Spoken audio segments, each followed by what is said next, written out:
But the cool thing is about going back to sharing traditions, it's just like my dad brought me up hunting and fishing ever since I was about 5 years old. Well, my dad never took me shad fishing.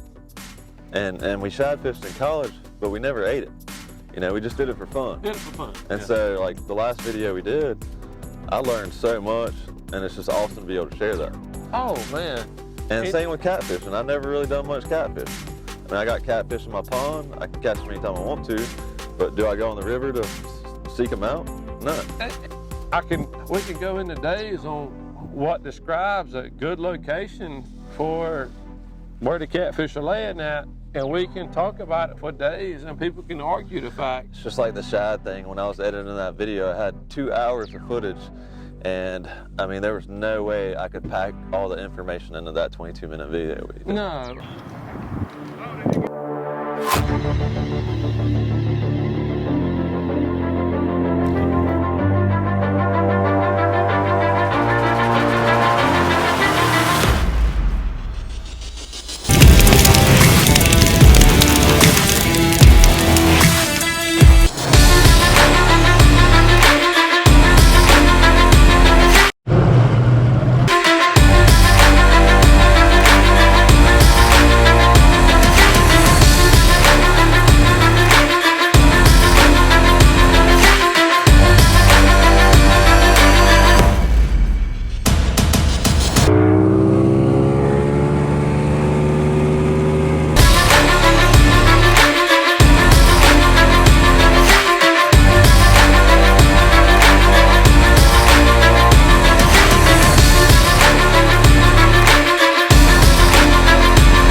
Well, here we go.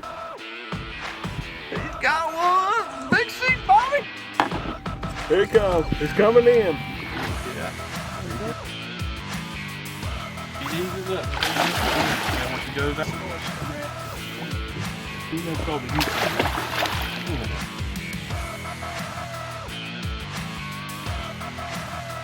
maybe it's probably a 20. We're just shouldn't start. That's what you call when you have a big fish on. That is a string burn. That is when it's taking out drag. Yep, and you rub. That's it. All right. All set, didn't you, bud? Wow, fired.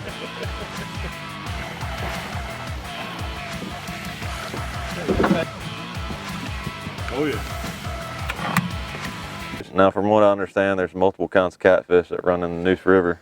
That's correct, Steve. We got here in Neuse, we got a channel. We got what we call a channel, which is native. He stays around pretty much year round. We got a bullhead. We got what we call a mudcat. We have flatheads and we have blues. Right now, we'll be chasing and targeting the blues and the flatheads. The blues come in with the shad. You know, follow the shad up and they spawn. And what's the most common to catch?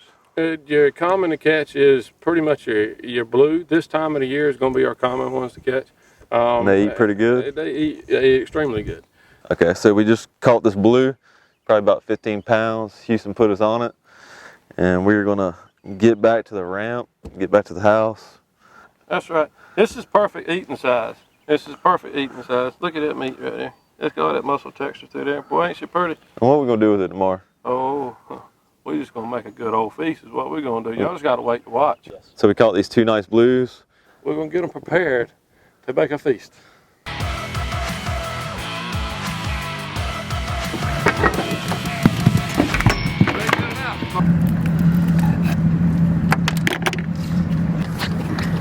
We already got enough for our wildfire tomorrow, so we're gonna let this one go. Good release. That's a good spawning catfish there. She'll reproduce. She was full of eggs. That's the size you want to turn back.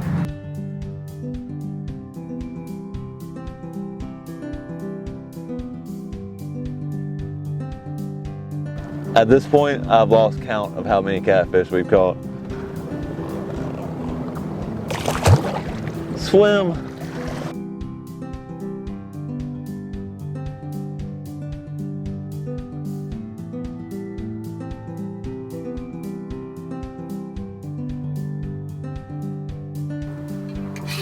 Or a seasoned frying pan supposed to look like. Solid black with a little bit of oil coating inside.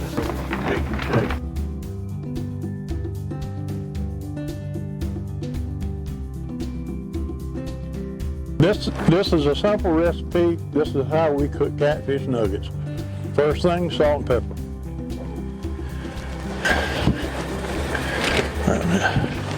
All right.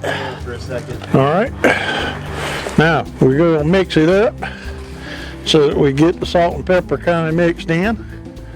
Fish is about like a potato, it'll absorb it. Okay, mix it again. Now this one here is going to blow your mind. Some people call them Ziploc bags, but it's my magic bag. And this one here, we're going to unscrew the lid. We're going to take that mustard and we're going to squirt a good helping right there in the bottom of that bag. And we're going to get that back to the mighty assistant over here. Thank you, Houston. And then we're going to take a handful of this good stuff, like all of it. Here's the magic. You just shut the top. And look at there. Now you can take and coat all that mustard right on to your fish. And people said, I don't think I'm going to like that because mustard on my fish ain't going to taste good. Well, if you can taste the mustard when I get done cooking it, you will amaze me. In my opinion. Well, this is how sultry. If you ever watched old Frank White shows, The Southern Sportsman, and if you ever watched my television show, Carolina Outdoors, you saw this being used. And House Sultry's been a household name for years. You can use all you want. I got 2 bags. I'll put a little bit more in there. So then I just take these cubes, take them out of the mustard bag because they're heavily mustard there, and I drop them right into the butter mix. Okay.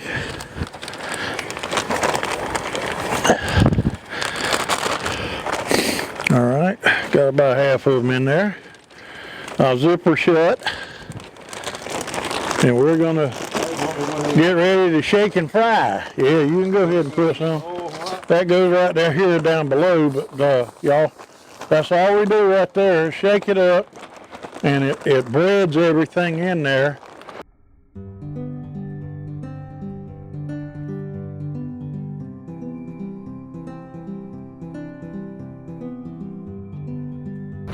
It was made by my father, and he hammered the metal out to make that shape.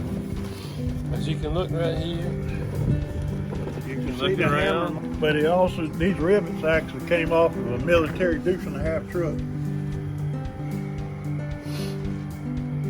See some wildfire going on the Wildfire channel. You can't hardly beat it. Subscribe.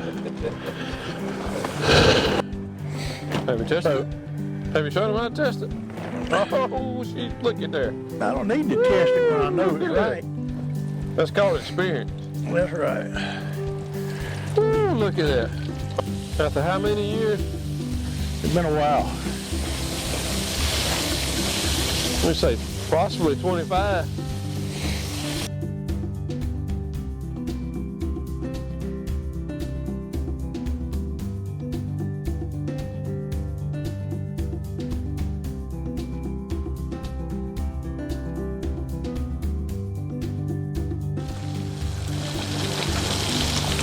won't be against the law if something tastes that good. It's actually pretty amazing. Like, you don't even need a dip for it. No, definitely. No, it don't need no ketchup. It don't need nothing. Much more smack mama. Cameraman's back there munching so hard right now, I can't even believe he's focused.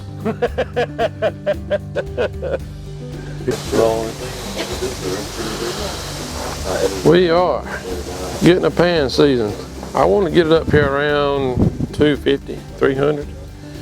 I know with it being cast iron, it's going to conduct the heat. So I'm not concerned with my pan being hot as that griddle. Now, you want to ask me why I'm using the grill. I'm blackening this in the pan. If I do it on the open flame, I can't close my heat off. I want to close my heat. That's where the blackening comes from, and I get a little bit of texture of smoke to it. See that sucking that butter right on up? We're about ready to cook already. I'm actually indirect heat right now. I'm not even over the flame. I got this side of the grill on. As you can see, this meat right here is dry as it can get. That's going to absorb all my seasoning. The rub out of this, this rub is what creates the blackening.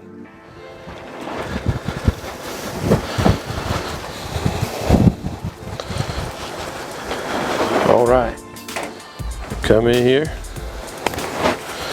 That's our lemon pepper. Want to be careful with lemon pepper.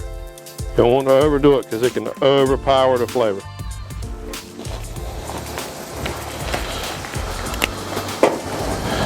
Then we're going to top it with my favorite.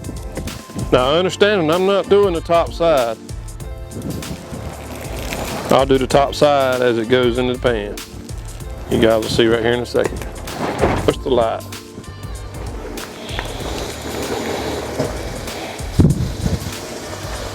Come in here. As it's cooking slow, we're starting off. There's been times that I have actually brought my pan back out to clean it off and started back over because I want that fresh start again. The feast, look at them pretty catfish. I like them a little crispier, but they're both good.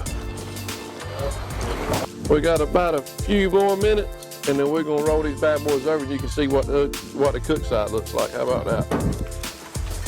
Oh my, look at that seasoning melting in there. That's crazy, man. Look at that melting in there. Look at the fish drawing up. Look at that. Look at that. Look, see? What color it's supposed to be? Oh. That ain't black. Oh. That's called a browning one, ain't it? Oh. All right, you see what you just said a while ago about you pick it up and the seasoning falls off? Yeah. That's Look okay. Yeah, that's fine because that's why we got the top side cooked, right?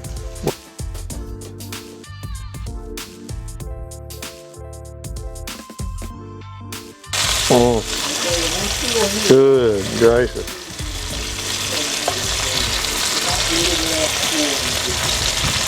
Good gracious. So yesterday you saw the video, we went out and caught this, and they gave us two really great recipes. Well, I don't know if this is good yet. I don't know, it might be so hot you can't taste it right in a minute. It might be better than yours.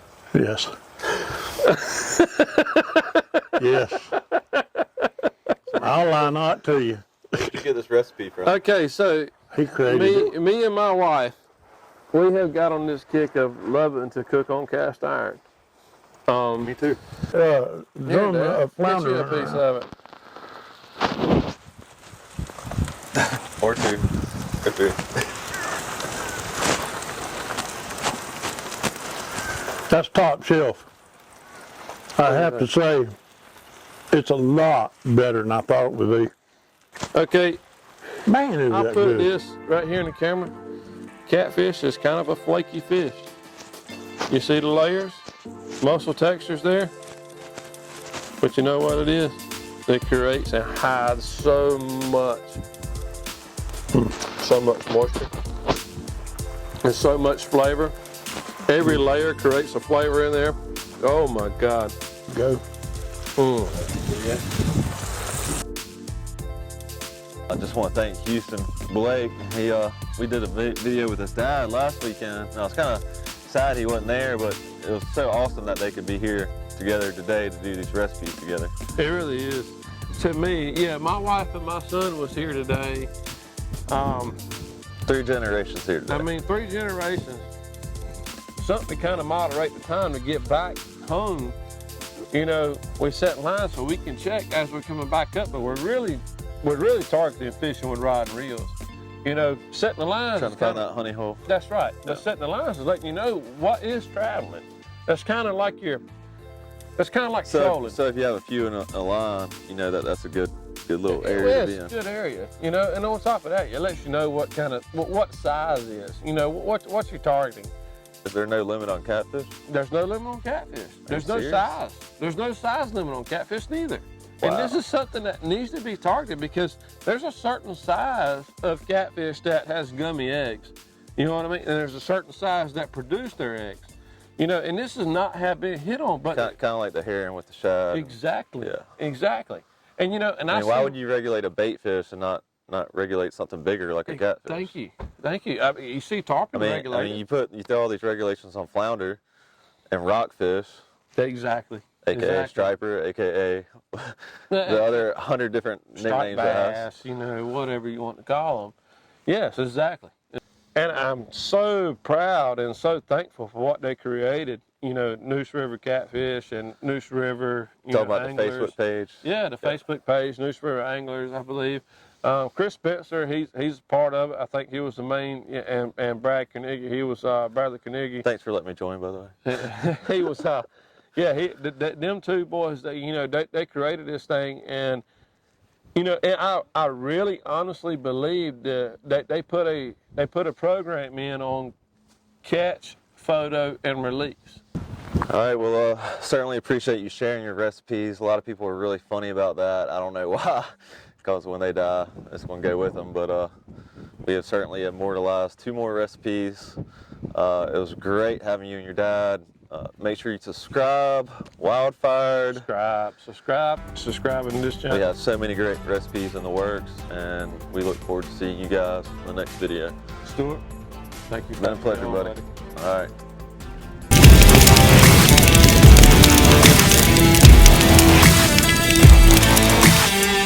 I look like a hoodlum with my hood on. Yeah, I gotta take that off. I came out of the hood swamp. They also got something that we're going to show you on video tomorrow. Don't get too close down there. Don't you worry. Don't you worry. Bloopers, baby. Video. It's really hard to dry out catfish, though. Depending on the thickness. I mean, now if we That was kept the pretty small ones, yeah, that was a huge piece of meat that we were dealing with. That's what she said. Yeah, that's right. Everybody knows nowadays, social media, I mean, right now we're going through a crisis as we speak of coronavirus. And we've gone through this on...